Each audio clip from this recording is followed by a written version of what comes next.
결론적으로 말씀을 드리자면 지금 한국 주식을 빨리 손절하는 것을 추천드립니다. 그렇다면 철수가 될 걸 알면서도 그 사이에 어떤 이득을 취할 수 있기 때문에 이 비상계엄을 했다라고밖에 보여지지가 않는데요. 결론적으로 이 비상계엄을 한 가장 궁극적인 목표는 바로 네, 안녕하세요. 마인드 트레이더입니다. 지금 윤석열 대통령이 비상계엄을 선포했었고, 그게 2시간 반 만에 해제되는 전 세계적으로 전후무후한 사건이 있었죠. 일단 이 사건으로 인해서 한국은 정치적으로나 경제적으로나 정말 위태로운 상황에 있는 것은 이제 기정사실입니다. 근데 이제 여기서 중요한 건 지금 이 영상을 보고 계신 여러분들이 얼마나 실질적인 피해를 볼 것인가인데요. 역시 이제 가장 타격이 있는 거는 환율과 주식시장이겠죠. 일단 그 한국 주식은 제가 절대로 하지 말아야 된다고 첫 영상부터 이제 게시를 했는데 그럼에도 이제 한국 주식을 하고 계시는 분들이 있을 수가 있으니까 제가 그분들에게 결론적으로 말씀을 드리자면 지금 한국 주식을 빨리 손절하는 것을 추천드립니다. 현재 윤석열 대통령이 비상계엄이라는 카드를 선택한 것에서부터 한국 주식시장은 어떻게든 하락하게 돼 있습니다. 그러니까 지금 손절하고 다시 추가 하락이 나오고 나서 재진입하는 게 더 현명한 전략일 수가 있습니다. 이제 일단 이렇게 생각하게 된 이유에는 왜 윤석열이 비상계엄이라는 카드를 썼을까에서부터 출발을 해볼 수가 있는데요. 이거는 이제 사실 답이 나와 있죠. 바로 자신의 권력 유지 때문입니다. 윤석열 대통령이 이제 지금 당선되고 나서 제대로 지금 한 게 없죠. 국정 지지도도 이미 많이 날아가 있습니다. 그래서 자신의 권력 유지를 위해서 비상계엄을 한 것은 명백한 사실이고, 그렇다면 이제 어떤 시나리오들을 가지고 이 비상계엄이라는 카드를 썼을까를 예상을 해봐야 됩니다. 여기서는 이제 크게 3가지 정도로 추론을 해볼 수가 있는데요. 제가 이 3가지가 다 충분히 합리적이라고 생각하고 또 가히 충격적이지가 않을 수가 없었는데요. 특히 이제 그 마지막 3번째 시나리오가 정말 가장 충격적이니 이 영상을 꼭 끝까지 보시는 걸 추천드립니다.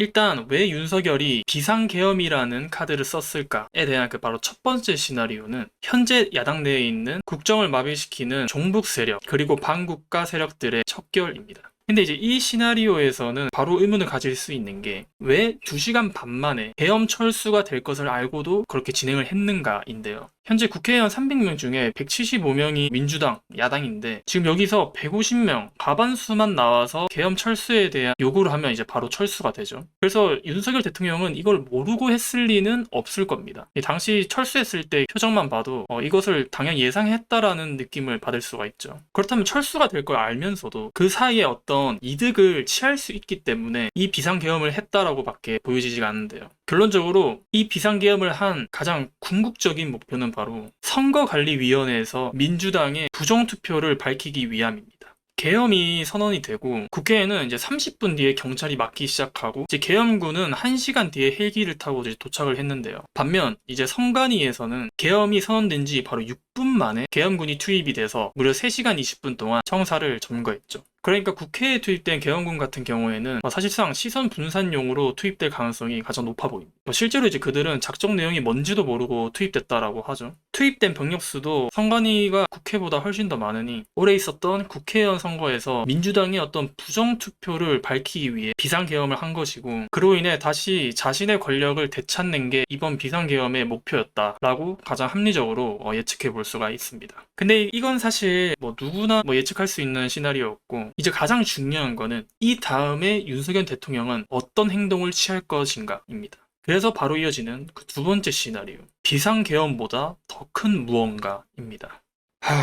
이건 진짜 제가 단언을 할 수 없는 게, 일단 계엄령이 실패가 되면 대통령이 어떻게 되시는지 다들 아시죠? 무조건 탄핵 아니면 하야입니다. 윤석열 정부는 지금 절대로 만기를 채울 수가 없습니다. 근데 자신의 권력을 다시 되찾기 위해서 비상계엄을 한 것인데 자신의 권력 유지 기간은 짧아진다. 이건 이제 앞뒤가 안 맞죠? 그렇다면 이제 윤석열 대통령이 할 수 있는 건 지금 했던 비상계엄보다 더 큰 무언가일 가능성이 높습니다. 제가 말했죠. 대한민국은 권력과 돈을 장악한 윗세대들이 다 장악하고 있다고. 그들은 자신의 밥그릇을 빼앗기는 것을 굉장히 끔찍하게 여겨서 그 밥그릇을 지키기 위해 어떤 일을 벌일지는 그 누구도 모릅니다. 그냥 저희 같은 개미들은 손가락 빨면서 큰 재앙이 안 터지길 밖에 기도할 수밖에 없는 것이죠. 자, 아무튼 이제 그리고 마지막 3번째 시나리오가 남아있는데요. 이게 정말 충격적입니다. 바로 코스피 지수 선물 하락에 국가 예산 베팅하고 계엄령 선포했다입니다. 이건 이제 마치 제2의 엘살바도르처럼 비트코인에 국가 예산을 다 투입하고 네, 아무튼 이렇게 이제 세 가지 시나리오를 모두 살펴보았는데요. 이 세 가지 시나리오들의 이제 결과만 봐도 코스피는 절대 상승할 이유가 단 하나도 없습니다. 그래도 이제 그나마 가장 좋은 시나리오인 윤석열이 탄핵되거나 하야되는 경우를 살펴볼 수가 있는데요. 이제 과거 박근혜가 탄핵되었을 때 그 당시 코스피가 어땠는지 살펴보면 이때는 그냥 잠깐 하락만 했지 그 이후에는 상승을 하는 것을 볼 수가 있습니다. 솔직히 이때는 이제 최순실 게이트가 너무 충격적이어가지고 다음 대통령인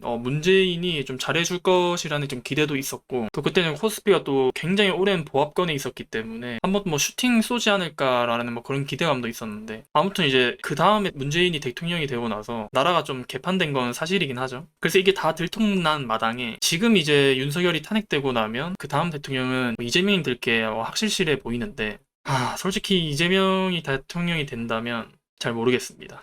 아무튼 그냥 여러분들 한국 주식 하지 마시고 미국 주식으로 넘어오세요. 나스닥은 또 벌써 신고가를 뚫고 하늘이 무서운지 모르고 계속 날아가고 있네요. 큰 물에서 도세요 여러분들. 여기서 마치도록 하겠습니다. 감사합니다.